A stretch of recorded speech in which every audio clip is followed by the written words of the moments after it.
बिहार समेत देश के 10 राज्यों में राज्यसभा चुनाव होने जा रहा है। निर्वाचन आयोग ने चुनाव की तारीखों का ऐलान कर दिया है, लेकिन बिहार में राज्यसभा का चुनाव होना जितना कागजों पर आसान दिख रहा है, उतना वास्तव में आसान है नहीं।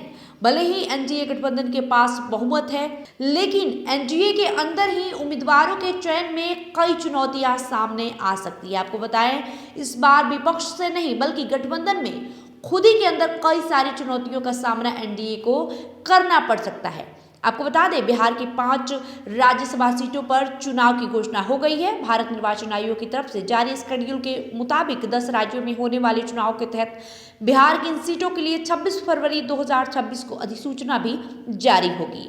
मतदान 16 मार्च को कराया जाएगा। वही बिहार में जिन 5 सीटों पर चुनाव होना है वे फिलहाल अमरेंद्रधारी सिंह, प्रेमचंद्र गुप्ता, उपेंद्र कुशवाहा, हरिवंश नारायण सिंह और रामनाथ ठाकुर के पास है।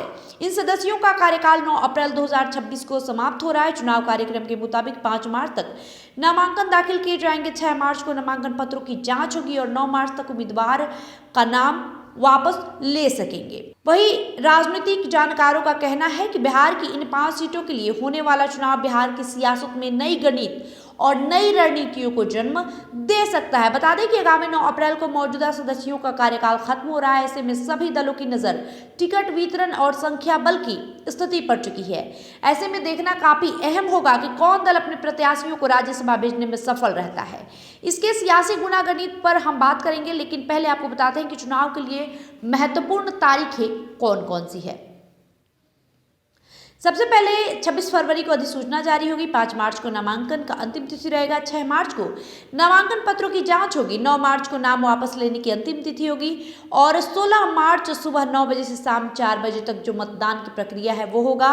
16 मार्च को शाम 5 बजे से ही मतगणना शुरू हो जाएगा और 20 मार्च को जो चुनावी प्रक्रिया है वो पूर्ण हो जाएगी। अब आपको बताएं कि बिहार की 243 सदस्यीय विधानसभा में राज्यसभा की एक सीट जीतने के लिए तकरीबन 42 वोट की जरूरत है। 2025 के विधानसभा चुनाव में एनडीए को 202 सीटें मिली थी। इसमें भाजपा को 89 यानी 89, जदयू को 85, लोजपा रामविलास को 19 और हम को 5 और आरएलएम को 4 सीटें मिली है। इस आंकड़े के आधार पर एनडीए आराम से 4 सीटें जीत सकता है और 5वीं पर भी वे मजबूत दावेदारी पेश कर सकता है। लेकिन पेच यहीं से शुरू होता है। भाजपा अब विधानसभा की सबसे बड़ी पार्टी है, जबकि मुख्यमंत्री नीतीश कुमार की पार्टी जदयू के पास भी बड़ी ताकत है। दोनों दल 2-2 सीटों की मांग कर सकते हैं।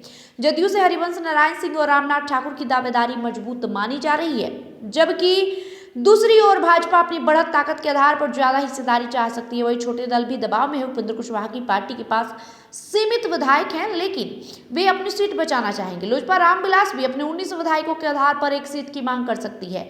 ऐसे में सीट बंटवारा ही सबसे बड़ा राजनीतिक गणित बन चुका है। वही महागठबंधन की स्थिति कमजोर है। राजद, कांग्रेस और वाम दल कुल मिलाकर 35 विधायक है। ये आंकड़ा एक सीट के लिए जरूरी कोटा से कम है। ऐसे में विपक्ष को या तो अतिरिक्त समर्थन जुटाना होगा या फिर क्रॉस वोटिंग की उम्मीद करनी होगी। नेता प्रतिपक्ष तेजस्वी यादव के सामने राज्यसभा में अपनी मौजूदगी बचाने की बड़ी चुनौती रहेगी।